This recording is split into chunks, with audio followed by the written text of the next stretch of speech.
E aí, pessoal, tudo bom? Prontos para mais uma aula?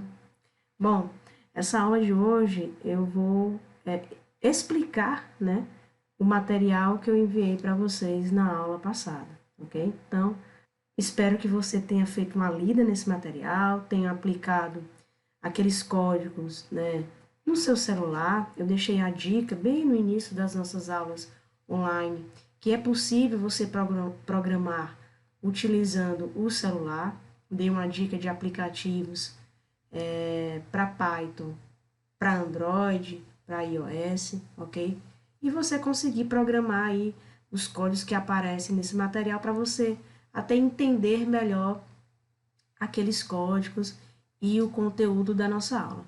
Então, vou explicar para vocês esse conteúdo que foi passado na aula passada. Bora lá. A primeira coisa que a gente viu lá naquele material foram os operadores aritméticos. Então, quais são esses operadores? Os operadores que a gente conhece da matemática. Símbolo de adição, de subtração, multiplicação, divisão, certo?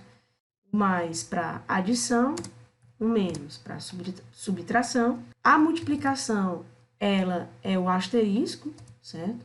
A divisão é essa barra, ok? São as 4 operações básicas da matemática. Eu vou mostrar aqui para vocês agora a interação dela. Bom, se você colocar qualquer número aí, 78 mais 23, ele vai somar e vai dar uma conta. 57 menos 12. 34 vezes 6. 45 dividido por 7. Ok? Então, essas são operações básicas da matemática, representadas aí pelos símbolos, né? Então, no Python, para você fazer essas operações, você utiliza esses símbolos que vai identificar cada operação. Mas tem coisas a mais lá no material e o Python traz, que são algumas formas, por exemplo, de divisão. Note, pessoal, que essa divisão com a barra é uma divisão normal, onde você vai ter aqui ó, a parte inteira, que é o 6, e a parte aí decimal, ou a parte quebrada, certo? Então, essa divisão com a barra é a divisão padrão, a divisão que tem o divisor, o dividendo, o quociente e o resto. Lembrem-se disso lá na matemática, tá? Só que existem algumas divisões em que eu quero, por exemplo, eu quero saber só a parte inteira, só o resultado inteiro. Não, eu quero saber o resto da divisão, daquela divisão, certo? E você consegue, eu vou utilizar até o mesmo 45 dividido por 7, você consegue fazer o seguinte: se eu colocar as duas barras, o que ele vai me dar? Ele vai me dar a parte inteira da divisão. Em vez de dar o 6,428571, né, essa dízima aí, ele vai me dar só o quê? Só o 6. Quer ver? Vou dar um Enter. Ou seja, isso aqui é uma divisão, ele está fazendo uma divisão, só que o resultado vai ser só a parte inteira daquela divisão, certo? Então, as duas barras significam isso. É uma divisão que o resultado dessa divisão só é a parte inteira da divisão, ok? Se você pegar, por exemplo, 20, duas barras por 2, vai dar o quê? Vai dar 10, porque a gente sabe que 20 dividido por 2 é 10. Se você pegar 20, só uma barra dividir por 2, vai dar o mesmo resultado, 10. Porque a gente sabe que essa divisão é a divisão exata, ela não tem resto, né? É 10, tá? Aí você pode até, professora, mas aqui ficou 10.0. É justamente para te mostrar, nesse caso só com uma barra, que ele não tem dízima, não tem a parte quebrada, não tem a parte fracionada, certo? Então, essa é a diferença. Bom, mas eu quero, então, o resto de algumas divisões, né? Por exemplo, vou voltar a fazer de novo 45 dividido por 7, que no caso, para eu querer só o resto, o símbolo é a porcentagem. Então, eu vou querer só o resto dessa divisão, que é justamente 3. Então, se eu coloco um número, o símbolo de porcentagem e outro número, ele vai dividir e a resposta vai ser o resto daquilo, certo? E volto a lembrar que você tem o divisor, o dividendo, o quociente e o resto quando você faz uma divisão lá na matemática. Então, esses símbolos, pessoal, uma barra, duas barras, e o símbolo de porcentagem significam divisão. Ponto. Agora, uma barra, divisão normal. 2 barras é uma divisão que o resultado é só a parte inteira da divisão. O símbolo de porcentagem é uma divisão que o resultado é o resto daquela divisão. Se eu pegar o 20%, 2, que ou seja, eu estou dividindo 20 por 2 e eu quero o resultado, o resto dessa divisão, a gente vai ter o quê? 0. Por quê? 20 dividido por 2, pessoal, é uma divisão exata, que não tem resto.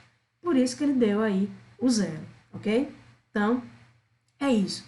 Tem uma outra coisinha lá na matemática, que é a potência, número elevado, né? 2 elevado a 2, 2 elevado a 3, 5 elevado a 4, né? Essa operação da matemática é a potência. Tem como você fazer isso também aqui no Python. Como? Utilizando os 2 asteriscos. Se eu quero, por exemplo, 3 elevado a 2, então eu coloco 2 vezes aqui o asterisco. Ele vai fazer o quê? Uma potência. Ele vai fazer 3 elevado a 2, que a gente sabe que é 9. Tá? Então, se você quiser fazer operações da matemática, as básicas, tem todos os símbolos que são chamados de operadores aritméticos. Os operadores relacionais, pessoal, são aqueles mesmos que a gente já conhece, já está familiarizado lá da matemática.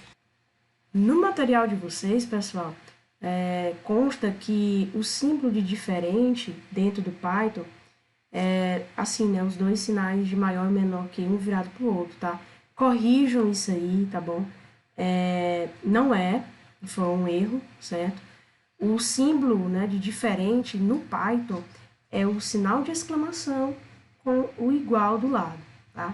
Então, os demais a gente já conhece, o maior que, o menor que, maior igual, menor igual, tá? O que vai ficar realmente diferente é o sinal de diferente, que lá na matemática, os 2 tracinhos, né? Um embaixo do outro, com aquela barra cortando, e o sinal de igualdade é só um. Só que para nós aqui no Python e na programação, o sinal de igualdade significa atribuição, quando você pega uma informação para colocar dentro de uma variável. Para representar a igualdade, você tem que usar os 2 símbolos que a gente já conhece de igualdade. E o diferente é a exclamação seguido por igual. Então, você pode fazer alguns testes, por exemplo, 5 maior que 3. Quando você faz isso no Python, utilizando o programa ou o aplicativo no celular para o Python, para você testar, ele vai te dar 2 respostas. Ou que aquilo ali é verdadeiro ou que aquilo ali é falso. Ou seja, ele vai analisar essa sentença aí, ó, 5 maior que 3, isso é falso ou é verdadeiro? Logicamente que isso aí é verdadeiro, ele vai colocar true, né, de verdade, tá? E aí você pode fazer essas coisas, por exemplo, 4 menor que 1, né? Ele vai analisar e vai dizer que isso aí é falso. 5 é igual a 7, não é? 6 diferente de 10 é diferente, por isso que ele colocou o true, tá? Então, aí você pode colocar também o 5 maior igual a 6, é falso. 10 menor igual a 12. Está perguntando, 10 é menor ou igual a 12? Ele vai dar o quê? Que é verdadeiro, 10 é menor, né? Então, ele aceita uma coisa ou outra, tá? 10 é menor do que 12, tá? Não é igual, mas é menor. Por isso que ele colocou o verdadeiro. Então, você pode fazer esses testes e ele vai dar sempre a resposta se é verdade ou é falso. E com isso, se é verdade ou é falso, a gente entra em outro operador, operadores lógicos, que é justamente essa questão do verdadeiro ou falso, utilizando 3 coisas, que é o AND, OR ou NOT. O AND, pessoal, ele pode ser representado ou traduzido pelo E, né? Uma coisa e outra. Uma coisa and outra, tá? O OR, aqui traduzindo ao pé da letra, ele vai ser representado pelo OU. Tipo esse no caso, né? 10 maior ou igual a 12, tá? É uma coisa ou outra. E o NOT A gente sabe, traduzindo ao pé da letra, é não. Então, como é que a gente faz isso para entender a tabela verdade? Lá no material de vocês diz o seguinte, quando você utiliza o AND, você precisa ter duas sentenças, duas coisas para analisar. É uma análise lógica. Uma coisa e outra. Um exemplo simples aqui, até do que está acontecendo no Brasil. Para você conseguir o auxílio emergencial, aquele de R$ 600 do governo, você precisa estar desempregado, já é uma sentença, e ter o Bolsa Família. Digamos que essa seja as duas situações para você conseguir o auxílio. Obviamente que tem outras ações, tá, pessoal? É só um exemplo. Para você receber o auxílio, as duas sentenças têm que ser verdade. Sim, tem que estar desempregado e, que é o AND, ter o Bolsa Família. Aí o resultado final vai ser verdade. Por isso que no material de vocês diz o seguinte, para que o resultado final das relações, né, de dois critérios, por exemplo, sejam verdade, esses critérios têm que ser verdade. E detalhe, se um desses critérios falhar, você não consegue o resultado final. Por exemplo, ok, eu estou desempregado, mas eu não recebo Bolsa Família. Então, você já sai do critério, você não vai receber o auxílio, certo? Veja que o AND, ou traduzido para o o I, que a gente chama, todas as coisas têm que ser verdadeiras para que eu possa ter um resultado positivo. Uma coisa que a gente pode também fazer, por exemplo, 5 maior que 3 and 7 menor que 6. Vamos analisar isso. Você tem duas análises, tem essa análise de cá e a análise de lá. Então, para que o resultado final apareça aqui true, isso aqui tem que ser verdade e isso aqui tem que ser verdade. Tá? 5 é maior que 3? Desse lado é verdade. Ok, segura aí. Aí ele fala 5 maior que 3 e 7 é menor que 6? Não, 7 não é menor que 6, correto? Então, de um lado eu tenho verdade e do outro lado eu tenho falso. O resultado final dessa análise vai ser falso, porque o AND, para que o resultado final seja true ou verdadeiro, ele só vai se esse lado é verdade e se esse outro lado é verdade. Professor, e se eu tivesse várias outras sentenças para analisar? Todas elas teriam que ser verdade, tá? Então, por exemplo, 5 maior que 3, AND. Por exemplo, 4 maior que 2, AND. 10 maior que 6, ok? Então, todas elas têm que ser verdade no final da verdade. Não importa quantas ações ou quantas sentenças eu tenho. É diferente, pessoal, do or. É uma coisa ou outra. Um exemplo, você quer assistir um filme de terror. E para assistir esse filme tem dois critérios. Ter maior que 16 anos ou acompanhado dos pais. Veja que é mais flexível o ou, tá? Ah, eu só tenho 15 anos, não posso assistir por um dos critérios, mas eu posso assistir pelo outro. Vou chamar um meus pais, vou chamar um responsável. Então, eu posso assistir. Veja que o or, ele é mais flexível. Se eu tenho alguns critérios, basta um desses critérios ser verdade para que o final dê certo. É um exemplo clássico, esse exemplo aí do cinema, né? É uma coisa ou outra, tá?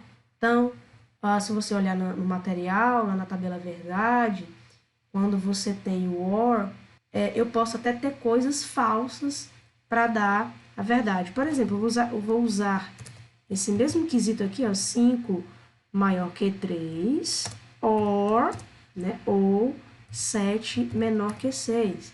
5 é maior que 3? Sim, é verdade. Ou 7 menor que 6. 7 menor que 6 é falso. Mas o resultado final aqui, pessoal, vai ser true. Por quê? Basta um aqui, ó, ser verdade.